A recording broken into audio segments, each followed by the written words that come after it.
एक समय की बात है। विजयगढ़ नाम के एक सुंदर राज्य में राजा विक्रम सिंह राज करते थे। उनके 3 पुत्र थे, अर्जुन, वीर और सुमित। तीनों ही बहादुर और समझदार थे। लेकिन उनमें से सबसे छोटा सुमित थोड़ा शांत और विचारशील था। एक दिन राजा बीमार पड़ गए। राज्य के सभी वैद्यों ने उनका इलाज किया, लेकिन वे ठीक नहीं हुए। तभी एक बूढ़ा साधु महल में आया और बोला, महाराज, आपकी बीमारी का इलाज केवल हिमालय की गुफाओं में छिपे जादुई झरने का पानी ही कर सकता है। लेकिन वहां तक पहुंचना आसान नहीं। रास्ते में कई खतरे और परीक्षाएं हैं। राजा ने तुरंत अपने 3 पुत्रों को बुलाया और कहा, मेरे पुत्रों, जो भी मेरे लिए उस झरने का पानी लेकर आएगा वही इस राज्य का अगला राजा बनेगा। तीनों भाइयों की यात्रा।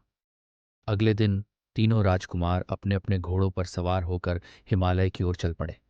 अर्जुन, वह सबसे तेज घोड़े पर सवार था और जल्दी से जल्दी झरने तक पहुंचना चाहता था। उसने सोचा, मैं सबसे पहले पहुंचकर राज्य पालूंगा। वीर, वह थोड़ा धैर्यवान था, लेकिन उसे भी अपनी बहादुरी पर घमंड था। उसने कहा, मैं किसी भी खतरे से नहीं डरता। सुमित, वह धीरे धीरे चल रहा था और रास्ते में मिलने वाले लोगों की मदद करता जा रहा था। पहली परीक्षा, रहस्यमयी वृद्धा। रास्ते में एक बूढ़ी औरत ने उन्हें रोका और प्यास से तड़पते हुए बोली, बेटा, मुझे पानी चाहिए, क्या तुम मेरी मदद करोगे? अर्जुन ने झिड़क दिया, मुझे जल्दी है, किसी और से मांगो। वीर ने थोड़ा पानी दिया, लेकिन जल्दबाजी में आगे बढ़ गया। सुमित ने न केवल उसे पानी पिलाया, बल्कि उसके लिए छाया में आराम करने का भी इंतजाम किया। बूढ़ी औरत ने मुस्कुराते हुए सुमित को एक जादुई पत्थर दिया और कहा, यह तुम्हारे काम आएगा। दूसरी परीक्षा, भूल भुलैया का जंगल। थोड़ा आगे जाकर तीनों भाई एक घने जंगल में फंस गए, जहां रास्ता भटकाने वाली आवाजें गूंज रही थी।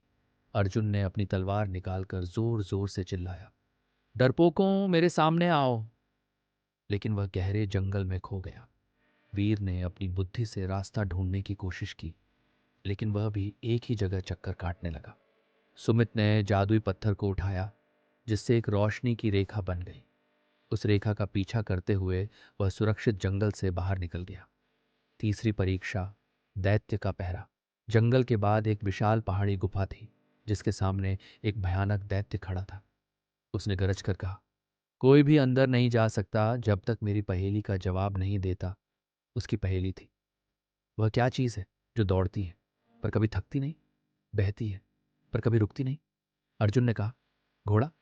गलत। वीर ने कहा, हवा। गलत। सुमित ने मुस्कुराकर कहा, नदी।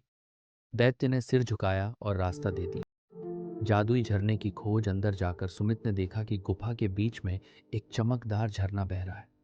उसने अपनी पानी की बोतल भरी और वापस लौटने लगा। तभी उसने देखा कि उसके दोनों भाई गुफा के बाहर पत्थर के बन चुके हैं। झरने के पास एक शिलालेख पर लिखा था, जो कोई लालच में यहां आया वह पत्थर बन जाएगा। केवल निस्वार्थ भाव से लिया गया जल ही सच्चा उपचार करेगा। सुमित ने झरने का पानी अपने भाइयों पर छिड़का और वे फिर से जीवित हो गए।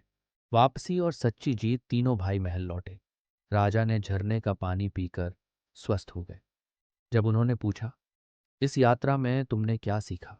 अर्जुन ने कहा, मैंने सीखा कि जल्दबाजी में हम गलतियां कर बैठते हैं। वीर ने कहा, अहंकार हमें अंधा बना देता है। सुमित ने कहा, दयालुता और धैर्य ही सच्ची शक्ति है।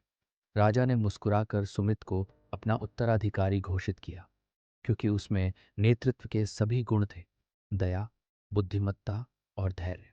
शिक्षा, लालच और अहंकार हमें पत्थर जैसा कठोर बना देते हैं। सच्ची जीत वही है जहां हम दूसरों की मदद करते हैं। धैर्य और समझदारी से हर समस्या का हल निकाला जा सकता है।